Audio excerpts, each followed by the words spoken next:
오늘 저는 로마서 7장, 8장 두 장의 말씀을 중심으로 내 인생의 과거, 현재, 그리고 미래라는 제목으로 말씀 나누겠습니다.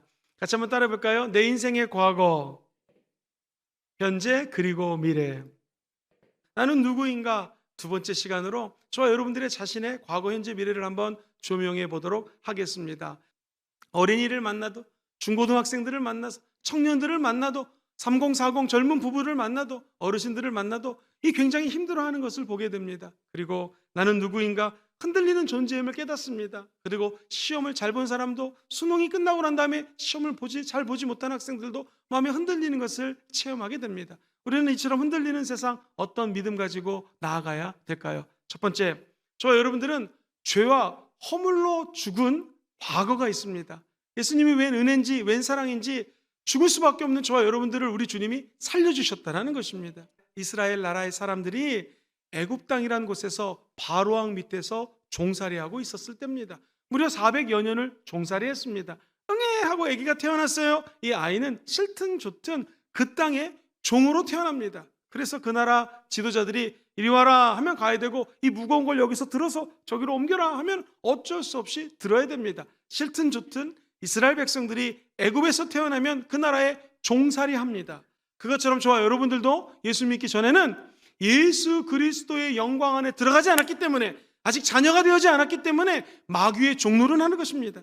귀신 밑에서 시키는 거 그저 하면서 사는 것입니다. 오늘날 보십시오. 예수 믿는 사람들하고 믿지 않는 사람들의 차이는 무엇입니까? 하나님이 은혜 주셔서 이스라엘 백성들을 애굽에서 출애굽, 즉 애굽을 벗어나게 하십니다. 그리고 홍해를 갈라서 광야로 들어오게 하십니다. 그럼 이제 광야 땅에 온 이스라엘 사람들은 홍해를 건넜기 때문에 저 애굽 땅하고는 상관이 없습니다. 귀신하고 상관이 없습니다.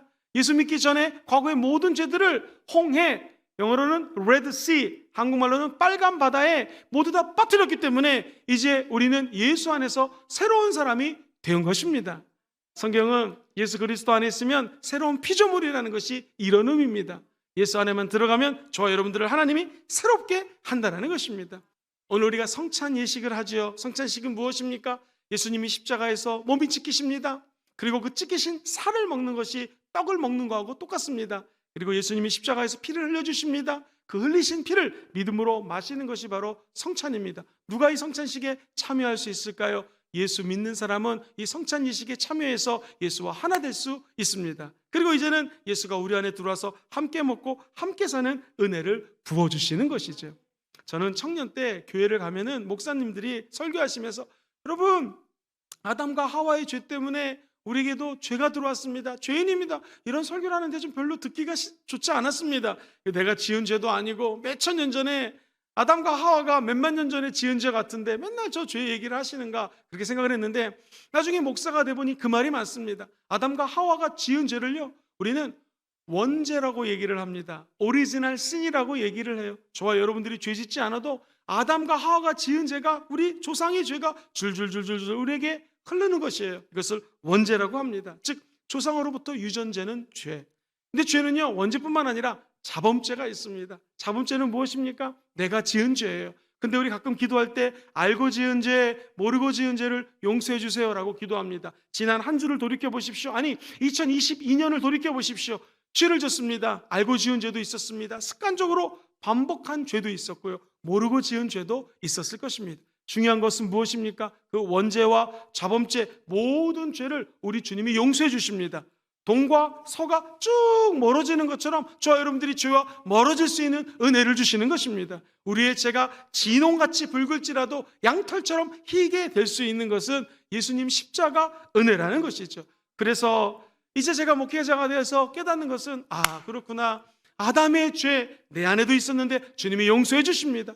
하와의 죄, 그리고 내가 지은 죄, 모든 죄들을 우리 주님이 용서해 준다는 것이죠. 그러므로 예수 믿는 사람들은 나의 과거를 다시 해석할 수 있습니다. 그때는 내가 죄를 졌지만 과거를 잊을 수가 있는 은혜를 주시는 거예요. 왜? 주님이 다 과거를 잊으셨다고 말씀하십니다. 우리 죄가 있더라도 다 하얀 페인트로 지워주신 거예요. 이제 그 도화지에다가 새롭게 미래를 그려나가시게 되기를 주의 이름으로 축원드립니다. 최근에 마귀는 우리 하나님 믿는 사람들조차 중독으로 이끌려고 애를 씁니다. 인터넷 중독, 쇼핑 중독, 알코올 중독, 일 중독, 약물 중독, 도박 중독, 식중독, 텔레비전 중독, 관계 중독, 운동 중독, 중독이 너무나 많습니다. 스마트폰에 중독되는 아이들도 참 많습니다. 이거 도대체 내 힘으로 끊을 수 있을까요? 없습니다. 그래서 성경은 이야기합니다. 술 취하지 말라. 이는 방탕한 것이니 오직 성령으로 충만함을 받으라. 할렐루야. 성령이 도와주시면 이 세상에 어떤 종류의 유혹이 있고 중독이 있다 할지라도 주님이 구원해 주십니다. 이것이 저와 여러분들의 과거를 재해석하는 방법입니다. 우리가 예수 믿고 구원받았다고 하는 것은 과거에 어떤 중독이 있던 죄가 있던 이제 하나님께서 용서해 주시고 새로운 길을 열어주신다는 확신입니다. 이 믿음만 가지면 2023년도 어떤 일이 우리에게 다가온다 할지라도 저와 여러분들은 믿음으로 극복하게 될 줄 믿습니다. 이제 우리가 홍해를 지나서 광야에 왔다고 하는 것은 광야에서 훈련받고 있다는 것입니다. 한번 따라해 볼까요? 광야에서 훈련받는 현재. 예수 믿으면 구원받았습니다. 이제는 저 애굽에 있을 때 마귀들하고 귀신들하고 상관이 없어요. 빠이빠이 한 것입니다. 광야에 왔습니다. 그러나 안타깝게도 이스라엘 백성들이 아직 애굽에 살 때에 종살이 했을 때의 습관을 계속 가지고 있습니다. 몸에 때가 많습니다. 주님이 때를 벗기는 시간을 40년 동안 광야에서 훈련을 시킨다는 것입니다. 광야에 왔습니다. 제일 힘든 것이 무엇입니까? 광야에 딱 왔더니 먹을 음식이 없습니다. 마실 물이 없습니다. 성경은 인생의 광야를 사도 바울이 로마서에 이렇게 기록을 하고 있습니다. 24절에 오라 나는 곤고한 사람이로다.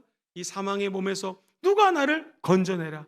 여러분 광야에 오면은요 곤고해집니다. 얼마나 힘든 훈련이 기다리고 있는지 모릅니다. 우리 군대 갔다 오신 분들은 한번 손 들어 보시겠습니까? 군대 가면 제일 먼저 받는 훈련이 무엇이었습니까? 제식 훈련 기억하시죠? 제자리에 서야 됩니다. 앞으로 가 하면 촥촥촥 가야 됩니다.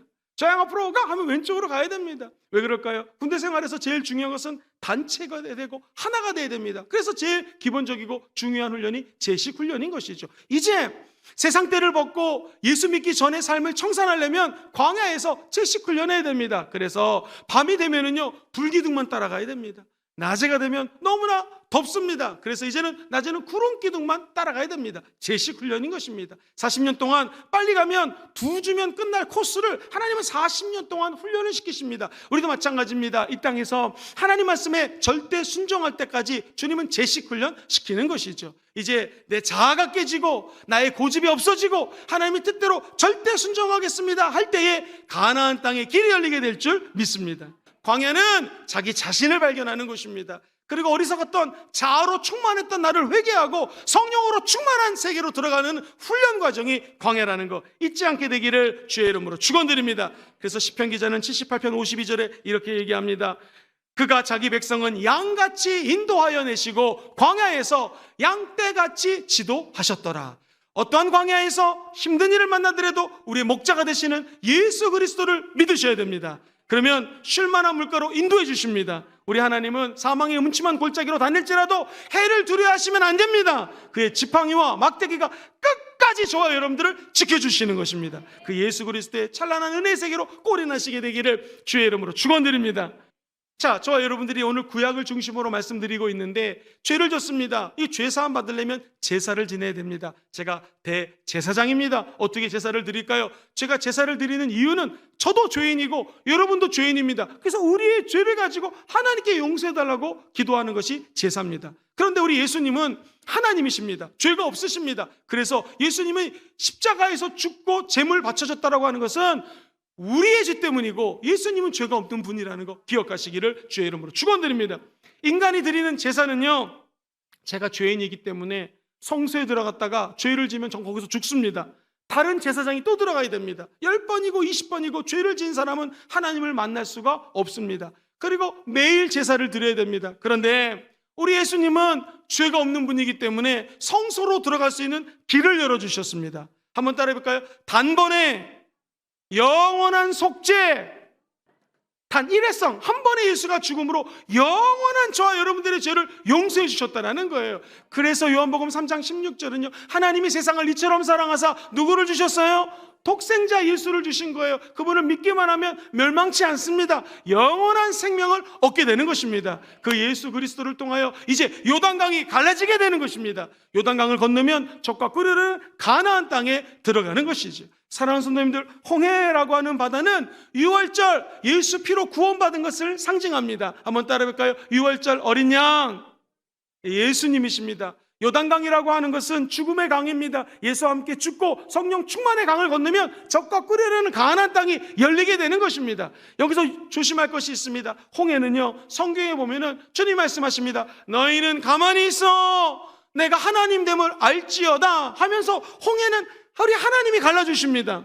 그런데 이 요단강을 건너 적과 꿀으르는 가나안 땅까지 들어가기 원하시는 분들은 아멘 해볼까요? 제사장들에게 선포하라고 얘기합니다. 제사장들은 하나님의 말씀을 상징하는 언약궤를 짊어지고 우리의 몸을 이끌어가지고 요단강에다 발을 디뎌야 됩니다. 노력이 필요합니다. 구원은 예수 믿으면 자동적으로 구원을 받게 되어 있습니다. 예수를 닮아가는 것, 저 천국에 의도적으로 침노해서 들어가는 것, 저와 여러분들의 노력이 필요합니다. 그래서 야고보서에 보면은요, 믿음이 무엇인가, 행함이 없는 믿음은 죽은 믿음이라고 이야기를 합니다. 즉 구원의 은혜는 믿음으로 받아서 천국 갑니다. 그러나 열심히 기도하시고 행함이 있는 믿음으로 아버지를 기쁘게 하셔서 하나님께 영광 올려드리고 큰 상을 받는 여러분 되시기를 주의 이름으로 축원드립니다. 믿음이 없이는 하나님을 기쁘시게 할 수 없습니다. 그러나 하나님께 나아가는 자는 그가 살아 계신 것을 믿으셔야 됩니다. 하나님을 찾으면 상 주시는 것을 믿으셔야 됩니다. 이것이 저와 여러분들이 미래를 바라보며 달려가는 하나님의 자녀의 자세라는 것입니다. 그래서 우리는 승리할 수밖에 없는 미래를 꿈꾸며 나아가는 것이죠. 한번 따라해볼까요? 승리할 수밖에 없는 미래, 승리할 수밖에 없는 미래. 우리의 미래는 승리할 수밖에 없습니다. 그 이유는 하나님이 세상을 너무나 사랑하셨습니다. 여러분을 사랑하십니다. 예수님이 이 땅에 오셔서 예수와 함께 걸어가면 반드시 승리한다라는 거예요. 그래서 오라 나는 곤고한 자로다. 사도 바울이 직접 얘기했어요. 바울 목사님은 조금 비교도 할 수 없는 영성이 돼갑니다. 그런데 내 안에 죄 때문에 계속 죄를 짓는다라는 거예요. 이 죄를 어떻게 할까 고민하다가 영어 성경에 보면요, 나는 곤고한 사람이로다. What a wretched man that I am. 이 말은 내가 벌레 같다는 말이거든요. 내가 너무 싫다라는 거예요. 그런데 8장에 가면 갑자기 이야기가 바뀝니다. 아니 7장 마지막 절에 이런 자기 자신을 바라보며 내가 오히려 하나님께 감사하노니 우리 주 예수 그리스도로 말미암아 하나님께 감사하리로다. 그런즉 내 자신이 마음으로는 하나님의 법을, 육신으로는 죄의 법을 섬긴다. 육체는 죄를 아직도 짓고 있지만 8장에 가면 갑자기 문체가 바뀝니다. 그러므로 그리스도 예수 안에 있는 자에게는 결코 정죄함이 없어요. 이는 그리스도 예수 안에 있는 생명의 성령의 법이 죄와 사망의 법에서 너를 해방하였습니다. 할렐루야. 이걸 많은 성경 주석학자들은 로마서 7장은 성령 받기 전의 모습입니다. 광야에서 훈련받으면서 예수 믿는다고 하고 방언도 하지만 죄 때문에 무너지는 사람들이 많다라는 거예요. 이거 도대체 왜 그럴까? 내 영으로는 하나님을 섬기지만 육신으로는 죄를 따르는 사도 바울의 모습이에요. 그런데 여러분, 성령 받으면 죄를 이길 수 있습니다. 성령의 생명의 법이 죄와 사망의 법으로부터 여러분을 자유케 합니다. 육신의 생각은 우리를 멸망의 길로 인도하지만 성령이 주는 생각은 생명을 주십니다. 평강을 주십니다. 그러므로 여러분, 성령 받으십시오. 예수 믿은 걸로 끝이 아닙니다. 구원받은 우리들은 열심히 또 기도하고 노력해서 요단강을 갈라야 됩니다. 성령 충만함 받으셔야 됩니다.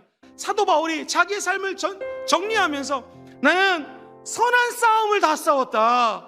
군사로 부르심에 합당한 삶을 살았다라는 것이죠. 미래를 두려워하지 않는 것은 내 인생을 돌이켜보니 하나님의 의의 면류관이 예비되어 있다는 것입니다. 왜 예비되어 있을까요?